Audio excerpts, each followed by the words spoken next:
Hey everyone, I'm Steve Lomley. I'm the Communications and Education Program Manager here at the Joint Office. Welcome to today's webinar, Plugged In with the Joint Office. We're going to get started here in just a second as all of our participants trickle in.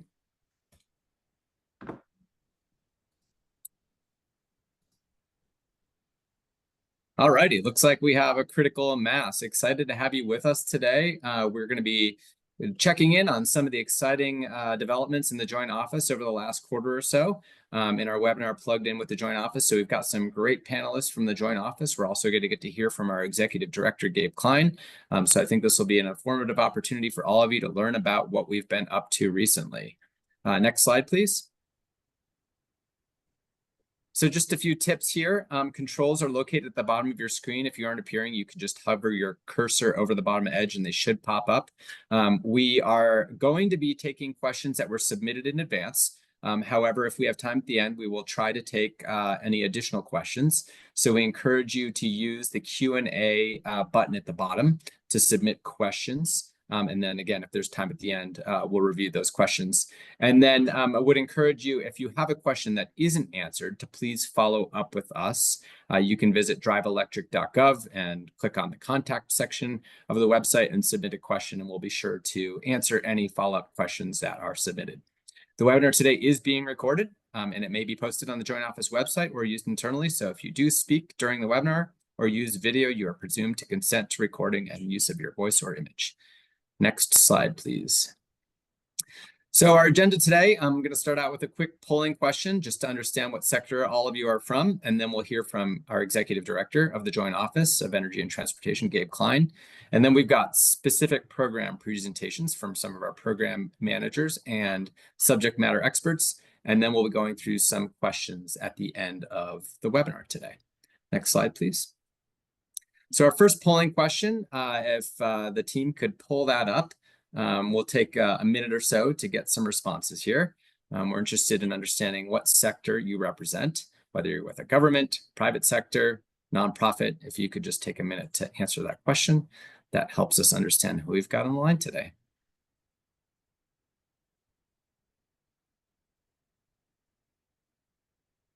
And once we have a critical mass of respondents, would you please show us the results, Jane?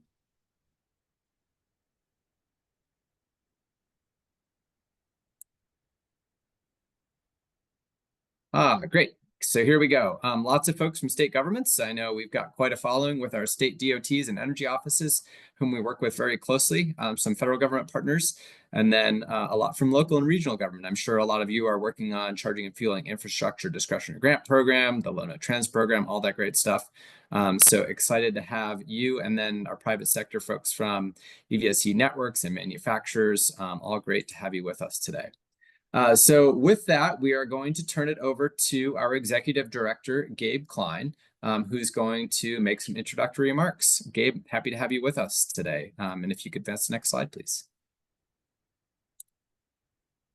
Thank you so much, Steve. I got to stop slouching in my chair here. Thanks, everybody, for joining us. It's nice to have hundreds of people on the line tuning in from industry, from states and cities. I'm going to give some perspective on the electric charging and fueling infrastructure mobility ecosystem and what we've recently accomplished. And when I say we, I mean all of us. We're actually coming up, by the way, on our 3rd birthday this week for the Joint Office, since we were established by the Infrastructure Investment and Jobs Act. So as this is a kind of a startup in government, the Joint Office is focused on, as you know, accelerating an electrified transportation system that's affordable, convenient, and reliable. And there's a lot I could talk about, but I want to focus on 2 main things: momentum of charging infrastructure across multiple aspects of mobility, and how it's truly becoming an actual ecosystem. And then the new technology innovations that will help improve the user experience. Love this slide. Thanks, Caitlin, for putting it together. Let's start with this momentum of what's actually going in the ground and what it means. Almost exactly 1 year ago today, December 13th, 2023, the first federally funded charging station in America opened in Ohio. And now we've got 13 states operating hundreds of charging ports, and we've got a massive amount that are in some form of construction or design. More than 24,800 federally funded ports are actually underway nationwide. So what does this really mean? Next slide. So the national network has actually doubled since the end of 2020 or beginning of 2021. And back then we had about 96,000 ports at the beginning of 21. And now there's actually, as of today, almost 205,000 publicly available charging ports. So we've more than doubled. And our work is really to act as a catalyst for the whole system to take off and evolve. And that's really the point here. We very much are a convener. We work to align public and private and point people in industry to where things are going so we can skate to where that puck is going to be and help everybody to get there faster. So we'd like to talk a lot about the direct line between all of the various federal dollars and the more than 25,000 charging stations that are either complete or in progress. But it's really the bigger picture of the ecosystem doubling that matters. And there's so many different, we were talking about this morning, there's so many different incentives in IRA and the IIJA. It's hard to actually link every investment outcome to the actual dollars, particularly when you have state incentives and local incentives and private money. And that's okay. It's really about building this network, this national network for the consumers and speeding up the adoption of sustainable mobility and transportation, whether it's for business or personal use. Next slide. And speaking of catalyzing a whole system, in the $19 billion that we support here in the joint office, it would be irresponsible when talking about catalyzing the system if we didn't talk about not just charging infrastructure and charging along highways and in cities, but also the rolling stock that makes it work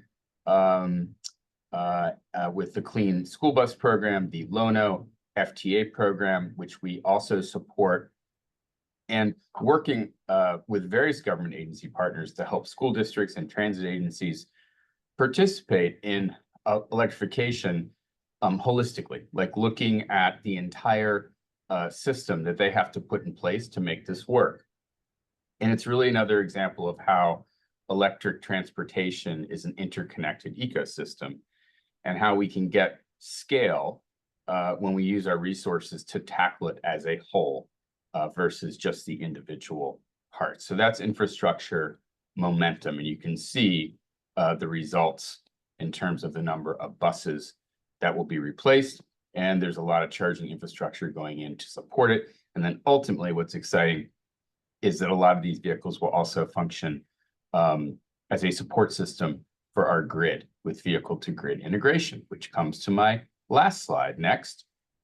So the second impact area that I want to talk about is innovation writ large and technology and how it actually is going to provide outcomes, and then also enhancing the user experience.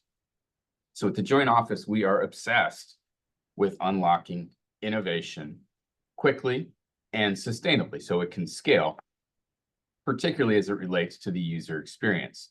So it can't just be a charger going to the ground and turning it on.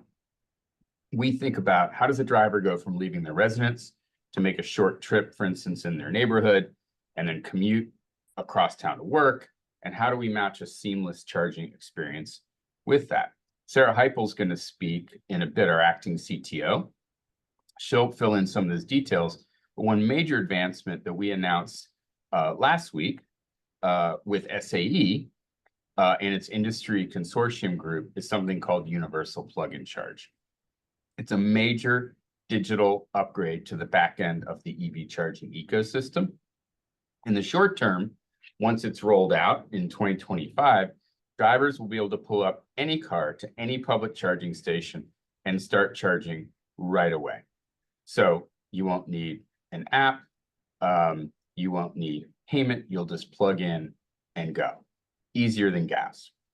Longer term, universal plug-in charge is one of those enabling technologies that unlocks a lot of other cool features in the future. And some of those will come sooner and some will be in the longer term. So we talked about vehicle to grid integration. This is one of those enabling technologies for that. It's also another reason to choose electric vehicles. It's going to be easier to fuel, frictionless, no extra step for payment processing like this driver in this photo. And as someone who's spent a lot of time on the private side and in startups, what I love about this is it's an example of how government plays a supporting role to accelerate industry progress. Government as a catalyst, or as one of my bosses, Secretary Granholm, likes to say, this will be built by the private sector, but enabled by the public sector. So what we did here was provide expertise and guidance, as well as technical testing, and using the power of our own industry experience with the people that we've brought into the joint office, plus research best practices from our national labs network. And then, of course, the skills of SAE and the awesome backing and need from the private sector. And this is exactly in line with our mission that I referenced at the beginning. We want to open up new ways to use sustainable electricity and accelerate its impact on transportation. And with that, I will turn it back to you, Steve. Again, thanks to all of you for coming. Great, thanks so much, Gabe. And next up, we're going to move to our esteemed group of joint office experts. So if you could advance the next slide, please. We've got, starting us out, Linda Bailey is going to focus on how we're working with grantees to deploy faster and what best practices we're seeing. And then we'll hear from Eric Wood. He's going to cover some of the latest in how we manage and share data across the EV ecosystem. We heard a little bit already about some of the stuff that Sarah's been working on. Gabe talked about plug and charge, but Sarah's going to be talking about the technologies we're watching and details on some of our most recent work. And then Deb Schirmer is going to talk a little bit about our work in community and urban charging. And then we'll wrap up with Kevin Miller, who will check in on freight and medium heavy duty strategies and how to get involved. And so after that, we'll have a few minutes for Q&A, but I'm going to turn it over to Linda. So Linda, if you could take us away, please. Hi, thanks, Steve. I'm happy to be here with you today, talking about how we're supporting our grantees in the field out there who are putting in these great charging stations. First thing I want to focus on is the NEVI program, the National Electric Vehicle Infrastructure Program. We work very closely with all 50 states, as well as the district and Puerto Rico on this. We came together in a meeting in late September with our partners NASIO and AASHTO, the state energy offices and the state DOTs, to really understand what the best practices are and help them share with one another and work with their stakeholders. This is a really critical way that we've done our technical assistance, is not just bringing the technical side to it, but also the know-how to get things on the ground, and making those connections between the public and the private sector, I think, is really key to that. The progress we've seen so far is pretty amazing. We have basically almost 900 stations awarded by 36 states, a total of 893 as of today, to be specific. And all of those stations, we expect to see a significant build out in 2025, and we've already seen some acceleration here at the end of 2024 on that build out.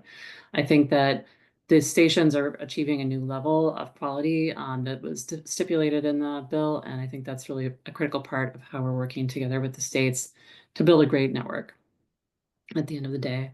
We've even seen some of our first CFI grantees bring their projects out, and we've launched some internal support and peer-to-peer support for those CFI grantees as well. And I did want to focus today, or highlight a little bit, our Clean Bus Planning Awards program. We basically provide, through our partners at the National Renewable Energy Lab, NREL, we provide Clean Bus Planning Awards. And I would really encourage anyone who's interested in this to reach out and apply.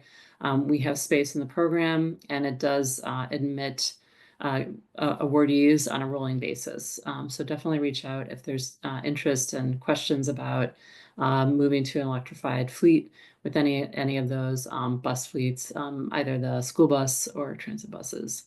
And finally, I just want to say we welcome questions, and coming into the technical assistance program, we've answered over 7,000 questions to date as part of our technical assistance efforts, and certainly welcome any questions today and look forward to speaking more about this later. And with that, I guess I could hand it off to the next speaker, who is Eric Wood. Yeah, thanks, Linda. Eric Wood here with the Joint Office. I'll talk a little bit about some of the data initiatives that we have ongoing within the office. I would say all of the initiatives that I'm going to talk about today are really oriented on trying to support data-informed decision-making. That includes data-informed decision-making not only for drivers, but also for planners and people involved with electric utilities to support the efficient deployment of this infrastructure. So the first initiative that I'll talk about is the Joint Office's support for the Alternative Fuels Data Center Station Locator. Gabe mentioned it earlier, but this is our primary resource for tracking deployment of charging infrastructure across the country, including the over 200,000 ports deployed in the US to date. So this is a really key data enabler for drivers to be able to identify the necessary charging equipment in public locations to support long trips and daily driving. And we see this evidenced by the tens of millions of hits that happen every year with drivers querying the AFDC UI and also pulling data from mobile devices. In addition to exposing this information directly through the AFDC, we also support other applications, other mobile applications having access to this data through API and third-party mapping. So it's kind of helping develop this data ecosystem and support access to this information across multiple stakeholders, again, for the benefit of drivers ultimately. The second initiative that I'll mention is EV Chart.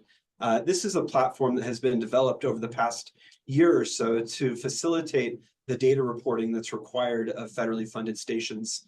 So all federally funded infrastructure is required to report information back to the Joint Office on the cost to deploy, reliability and uptime, as well as utilization and the use of the network. And it's been really exciting to see this data start coming in. We've received enough data to estimate that over 4 million miles of EV driving has been supported using federally deployed stations to date, which is really exciting, but it only scratches the surface. The data that we showed today is from just a handful of stations, and Gabe mentioned it earlier, but there's almost 25,000 stations in progress right now that'll be coming online over the next few years, and likely even more than that. And so this is quickly going to become the preeminent data set on federally funded and publicly accessible charging infrastructure, certainly in the US, maybe even in the world. And we're really excited about that, primarily, again, because it is going to support our ability to refine these programs, both at the state and the federal level, to ensure that the public dollars are having the most bang for the buck and being used efficiently. And then finally, we're also supporting ongoing research and development efforts. This is primarily happening through the Department of Energy's network of national labs. And really the goal of the work that we're doing here is to expose publicly available tools that are going to be used to deploy infrastructure in a more efficient manner. That can include things as simple as helping people identify the utility in their local area that they need to contact in order to proactively get the connection process started. It also includes things like demand estimation at the city, state, and corridor level that are going to allow people to understand, as more and more vehicles come on the road, what the necessary infrastructure to support those vehicles might look like. And so with that, I will pass it on to the next panelist. Thank you.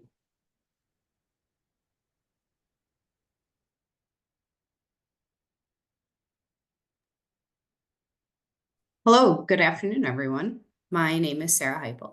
I'm the Acting Chief Technology Officer for the Joint Office of Energy and Transportation. And as Gabe mentioned earlier, I'm going to talk about both the technology that we're following and the technology that we're hoping to lead on. So I noticed from the chat and the Q&A that a couple of you at least are familiar or heard about the universal plug-in charge announcement and conversation that happened last week. So this is a technology that we are following on, and we help provide conversation, vision, subject matter expertise in this to the private sector while they lead. And then we enable and support testing and other kind of expertise and engineering around as it continues. So I'll talk a little bit about that, and then I'll talk about a technology that we are helping to lead on next. So plug-in charge is pinned up by a technical concept. I won't go too far into it, but it's called public key infrastructure.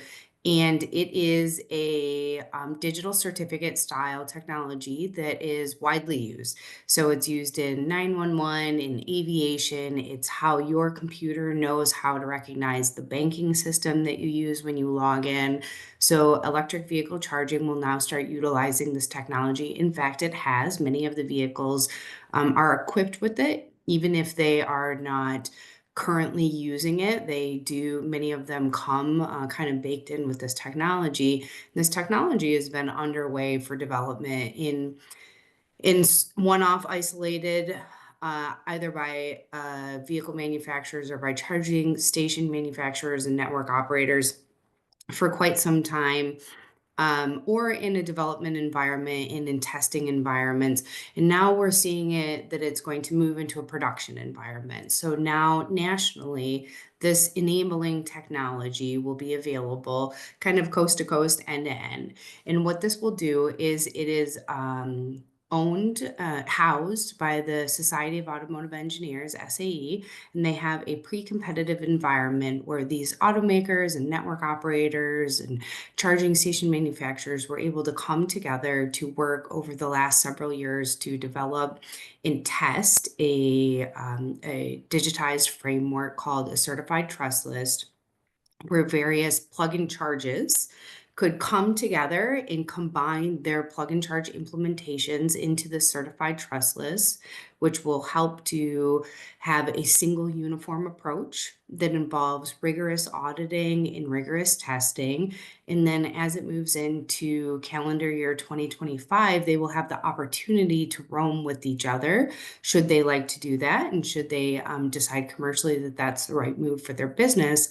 But now we have the infrastructure to have the digital infrastructure to have interoperable, interoperating, roaming plug-in charge. So we're very excited about that. So that's something the Joint Office has been keeping a close eye on, and we have provided testing support, both happy path and adversarial testing through our national lab partners in NREL for this public key infrastructure technology over the last couple of years.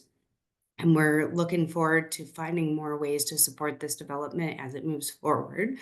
One of the other things that we're helping to lead on is, it's a pretty wonky topic here, but I'm going to do my best to explain it in a way that is easy to understand or is just approachable.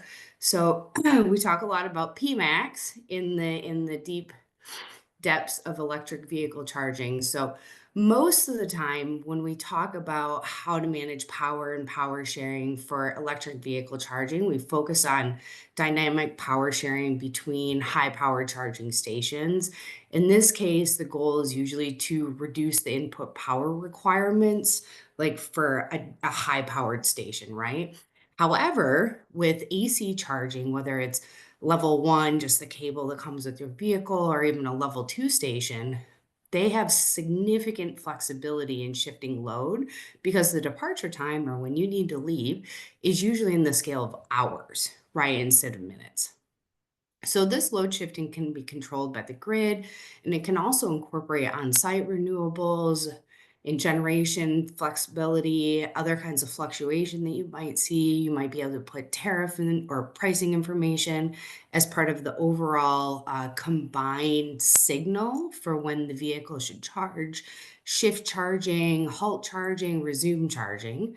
So the Joint Office has contributed to smart charging functionality in the modules that go from the charging station back to their backend cloud Through our Everest open source project that we work with the Linux Foundation on, the smart charging module accepts power constraints from multiple sources and generates a composite schedule that can change at any point in time.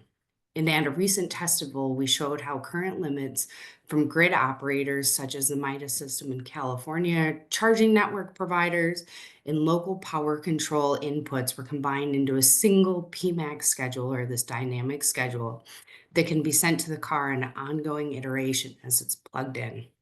So we're starting to see the combination of grid factors, charging stations, and the vehicles all come together to have dynamic charging sessions that can shift, shed, or shimmy loads in a secure and connected way if we use the universal plug-and charge system. So that's it for me today, and I'll go ahead and pass to the next presenter.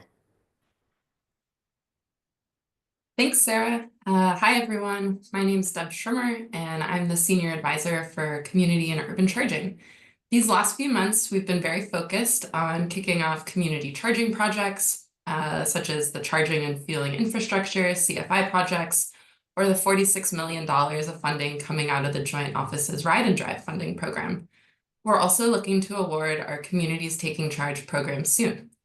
We've also had a lot of really great public and private sector engagement and had two major topics emerge as areas of interest for us to dive deeper into. So first up is curbside charging. Right now, over a dozen US cities around the country are deploying curbside charging programs, and they're doing things like creating permitting processes to have charging in the public right-of-way. They're setting up utility rate structures, they're undergoing site selections, and they're determining how to enforce these spaces. So there's a lot to figure out, and we can help by being a convener of public sector practitioners working on this issue.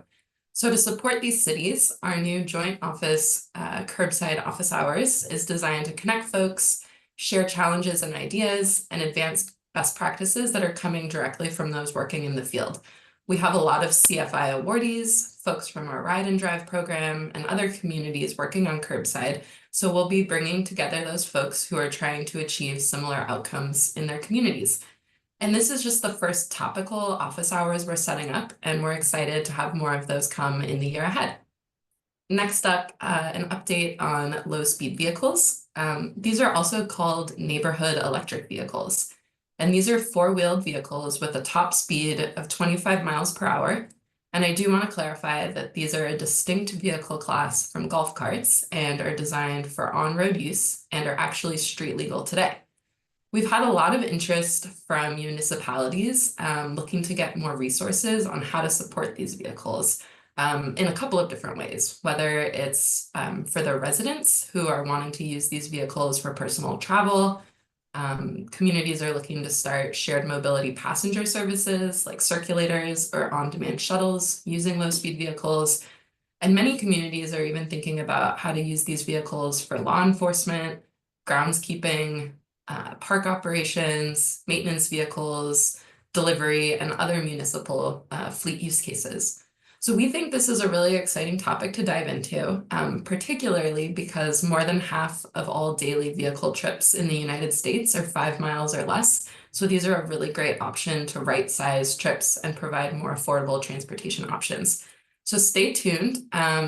Next year, we'll be putting out a white paper where we'll be diving into this topic, looking at charging and infrastructure needs for low-speed vehicles, curb management considerations, and other policies that communities can adopt to support these vehicles.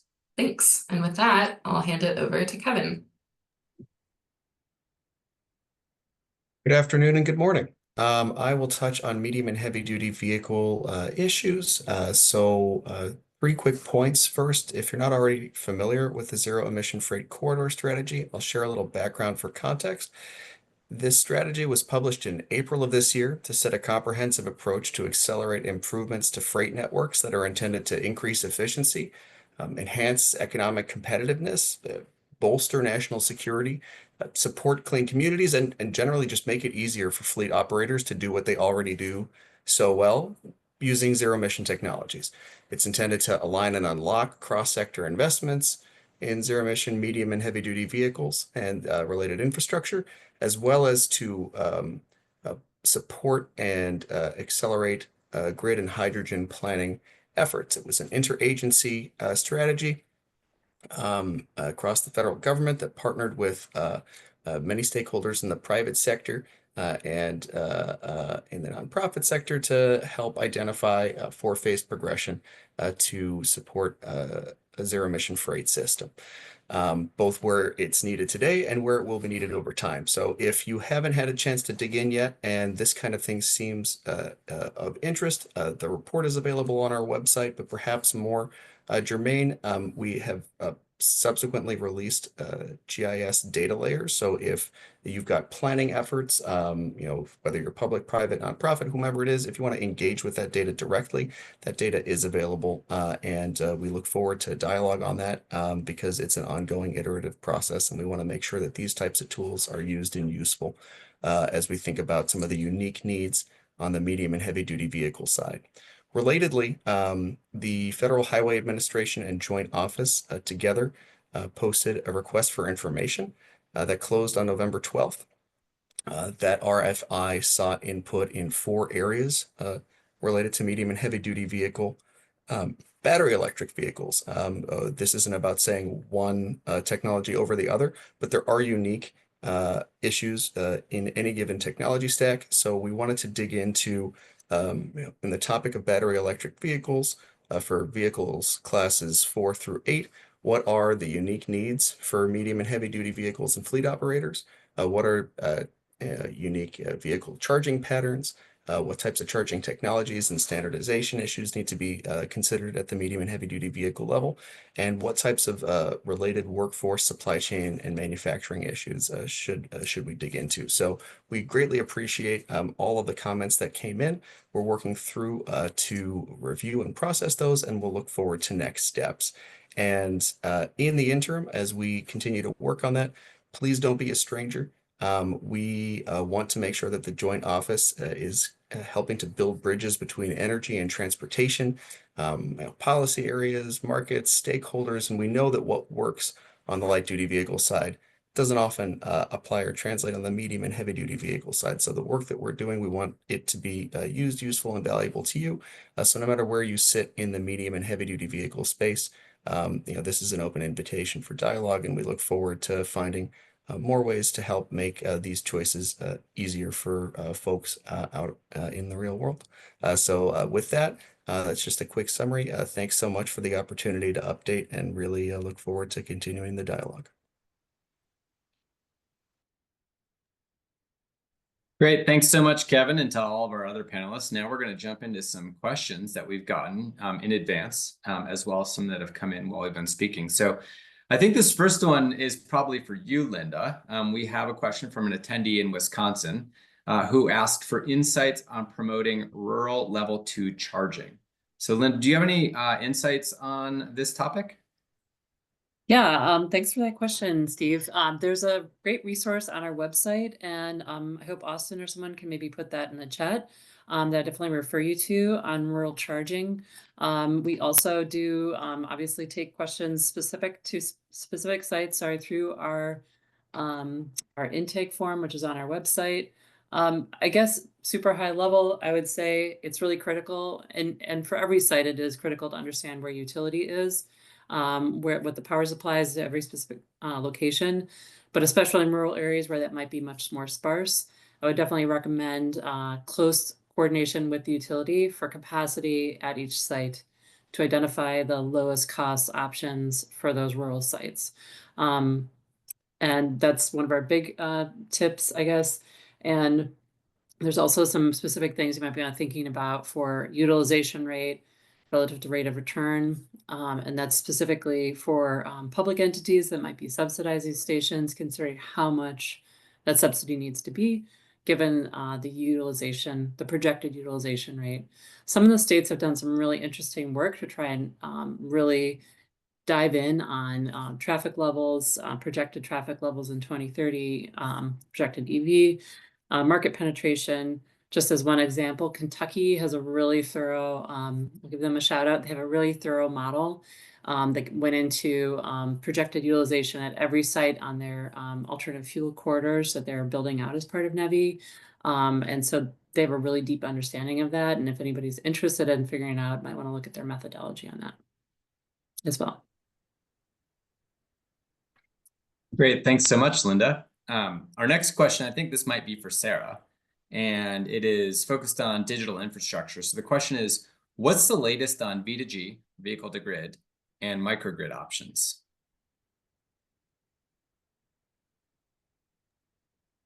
Great, thanks for the question.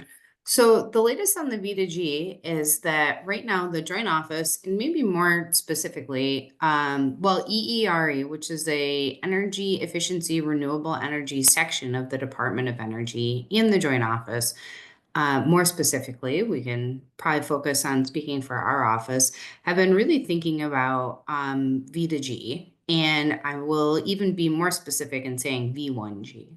So we have been thinking about managed charging as how I'll define V1G. So that's the single direction of managing, which is being able to start, stop, derate, and then resume again a charge session. So the latest on our activities for this is that we have on our website information about a funding opportunity announcement called Communities Taking Charge. And the third topic of that funding opportunity is on managed charging. We expect to announce what our selections are for that funding opportunity imminently, either toward the end of this month or the beginning of next month is what we expect. So those projects that will be selected, the requirements of the funding opportunity were that they are able to execute managed charging according to the CFR 680 requirements, which is effectively a stack of open standards. If you're in the standards world, that would be like the ISO 15118, OCPP, and OCPI standards to execute an end-to-end implementation of managed charging. So we are really excited about what we've seen come in for that, and we'll be excited to make those selections and announcements.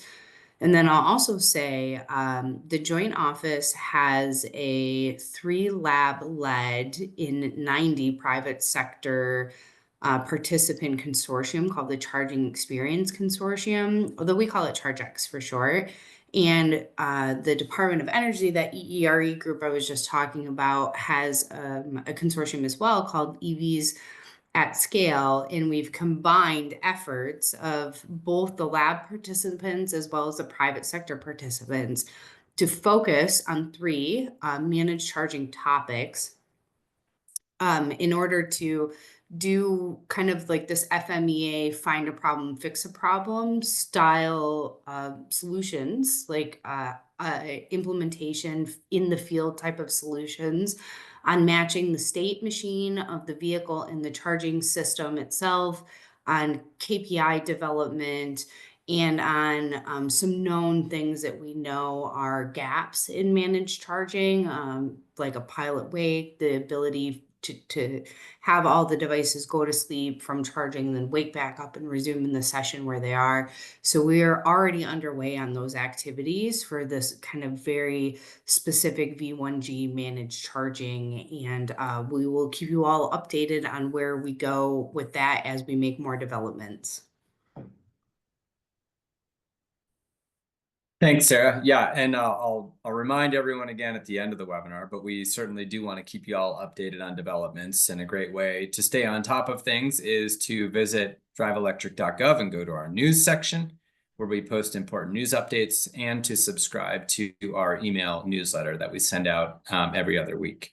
So with that, we're going to move on to a question here. I think this one is for you, Debs, and it's specifically focused on urban charging. So the person pointed out that EV charging challenges for apartment dwellers are a major barrier to widespread EV adoption in big cities. And I think I saw a question just here again about someone living in Brooklyn and having limited access to EV charging and having to travel 25 minutes to a supercharger. So Debs, can you talk a little bit about what you're seeing currently that's addressing some of these barriers? Sure, Steve. Thanks everyone for the question. This is a really big issue for the Joint Office to focus on. If we want to be successful with our vision of making it possible for everyone to ride and drive electric. Right now, about 80% of charging happens at home, but that's not possible for everyone, as you've pointed out, with challenges of apartment dwellers. So just to put a little bit of data behind that, nationally, about 30% of all US households are multifamily housing. So this includes buildings like apartments, condos, townhouses, and mixed-use developments. And about 63% of all rental households in the United States are multifamily housing units. So being a renter can also add additional challenges to being able to charge, besides not having dedicated access to off-street parking or a garage. You might not be able to secure permission from your landlord to install EV charging. So this is a really meaty issue for us to dive into. Many folks in multifamily housing choose to not own a car because some of those challenges, but the majority do. About 76% of multifamily housing renters still have at least one privately owned vehicle. So, unsurprisingly, multifamily housing is a big area for the public sector to invest in. And it's one of the key project merit criteria that was actually being evaluated in rounds 1A and 1B, as well as the current round of the $2.5 billion charging and fueling infrastructure program. So applicants are being rated on a variety of criteria, but that includes the extent to which their project addresses neighborhood and multifamily housing charging. So many of the projects that we've seen get funded through 1A and 1B rounds are focused on solutions, and they're doing things like partnering with housing authorities. They're citing publicly accessible charging stations near multifamily housing properties. They're utilizing on-street curbside charging as a solution. And they're deploying lots of level 2 charging for overnight use. And I really want to stress that you don't just need DC fast charging in your community charging network. Lower level charging is much more affordable to deploy. And the longer time it takes to charge actually is okay, because drivers can easily charge their cars overnight while their car is parked.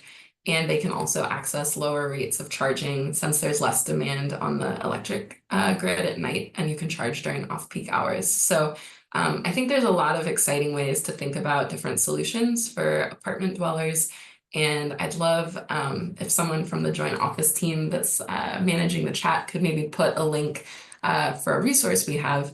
The joint office actually earlier this year put out a really great white paper exploring kind of emerging solutions to multifamily housing charging, looking at other implementations like smart outlets and panels, things like battery-enabled fast charging, mobile charging, using streetlights and utility poles, and other ideas. So I think there's a lot of innovation in the space, and I'm excited to see more of those solutions come online in the coming years. Thanks.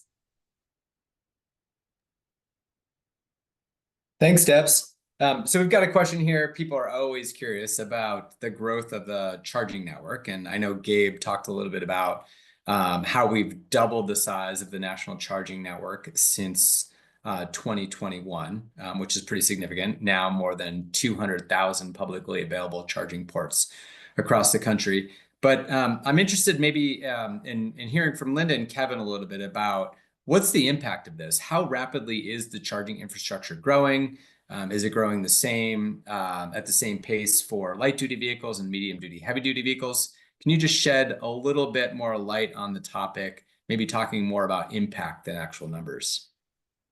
Sure, I can start, and Kevin, come on screen if you want to also chat about the heavy duty and heavy duty. So I think from a local perspective, there's a lot of change happening.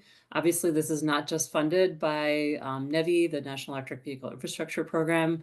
That doubling of ports that we just talked about, or that Steve reiterated, that's public and private investments. And again, those are only publicly available ports. That's not even getting into privately available ports in people's driveways, garages, et cetera. I think one of the metrics we've looked at is focus on those corridors, those alternative fuel corridors that are being built out by the states right now. We've gone already since the 2021 from about a third coverage, if you use that kind of 50-mile gap metric, to closer to 50, I think the last number I saw was 57%. So that means on 50% of those major roadways, which are typically being used between between destinations, for farther trips, we have really good coverage on over half now. We went from, like I said, 34%, I think it was, to 57%. And we're projecting by the end of next year to be closer to 70%. And that it does, again, vary by state and by region, but we're getting some really good coverage areas. And we're also doing some infill where you have a state that has a lot of uptake. It's not just having one station locally, it's having enough stations, right? It's enough ports to service all the EVs in that area. And I think we're really seeing a sea change in that. And we've seen a lot of really great progress also on opening up some of the private networks. Sarah Heipel could come on and talk about that, but we have 2 private networks that have now said that they'll be opening up, Tesla and Rivian. And that's going to, again, just create much more opportunities for everybody in their local area to, and on along trip routes to recharge. Okay, Kevin. And then I'll add a little bit to note that, instead of just rattling off a lot of the announcements and the increase in availability of infrastructure for medium and heavy duty vehicles, I think one of the things I want to flag is, especially when we start thinking about scale in terms of deployment on the medium and heavy duty vehicle side in particular, the huge variety in use cases and needs and charging types. Linda just mentioned public access versus private. That becomes a much more significant consideration on the fleet side. To what extent is this a fleet use case that relies on public access infrastructure or dedicated depot style refueling? So making sure that we're aware of where the infrastructure is going, how it's being used, so that we don't try and fit a square peg in a round hole is really important. But if we try and think of it at a systems level, it's not just going to be about, are we tracking the number of ports? It's really, how do we align the planning time horizon for the transportation sector, the freight sector, and the energy system, right? Which are not typically done in tandem and haven't had to be historically. So as we start to see a greater deployment projected, more vehicles being manufactured, more infrastructure being manufactured, more transformers and electrical system equipment being manufactured in the US to support transportation electrification for medium and heavy duty vehicles, we need to make sure that the power is going to be there. And similarly, if you think about it from a hydrogen perspective, we've got great colleagues at the Department of Energy. The hydrogen fuel team there is fantastic, but like trying to think through zero emission more broadly, let's make sure that the hydrogen pipeline infrastructure is there and that we're aligning those types of clean hydrogen generation with potential use cases that work for medium and heavy duty vehicles. So identifying opportunities, not just for counting, tracking, and accelerating the deployment of ports and dispensers for clean, medium, and heavy-duty vehicle fuels, but also making sure that that fuel supply is there by aligning those planning horizons. And we're seeing that happen more and more. Just recently in New York State, since a lot of these decisions happen at the state level, it's out of federal hands, but we can try and ensure that the heads are talking to each other and those efforts are aligned.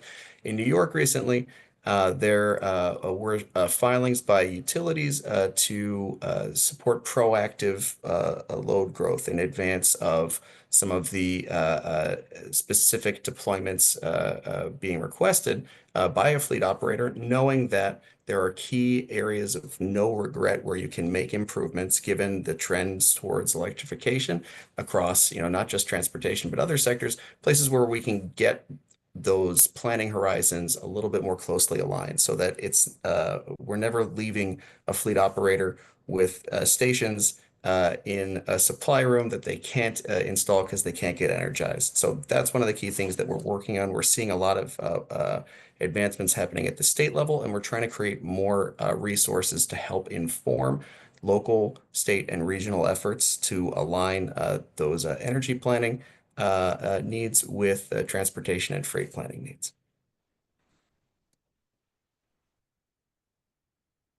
Thank you, Kevin and Linda. It's an exciting time to see the growth in infrastructure and all of the planning endeavors by different states.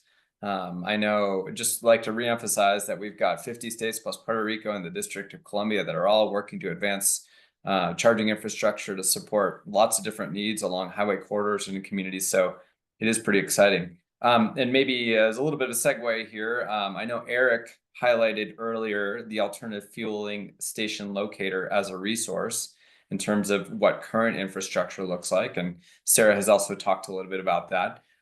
There are other resources out there that do track available charging infrastructure. What do we do to make sure that all of these resources kind of have the same data?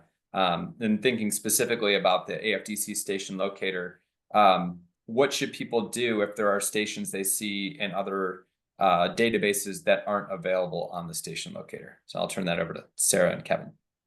Or sorry, Sarah and Eric.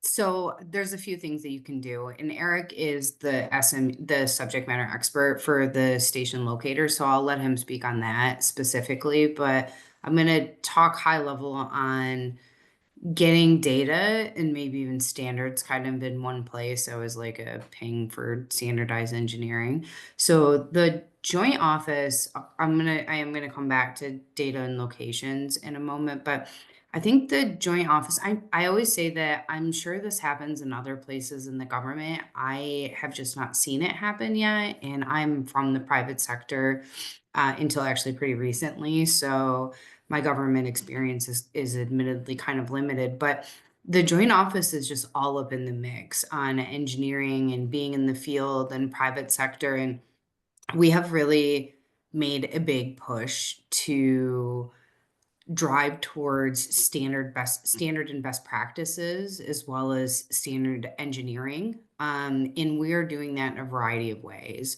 through standards organizations, whether I mentioned SAE earlier or IEEE, there's an ISO organization. So we are tracking with subject matter expertise across a variety of engineering implementations and practices and developing code directly. When I was talking about having your car charge in an intelligent way based on signals of demand and flexibility and what your schedule is and all of that, having that being deployed directly into open source code bases that then is implemented and picked up on charging controllers throughout the industry helps to drive standardization horizontally across the system. So if we can get suppliers implementing things in common ways and then going to these testing events and joining 90 private sector member consortia to talk through and to implement and to spin off into standards organizations and test against each other and kind of refine our implementation nationally,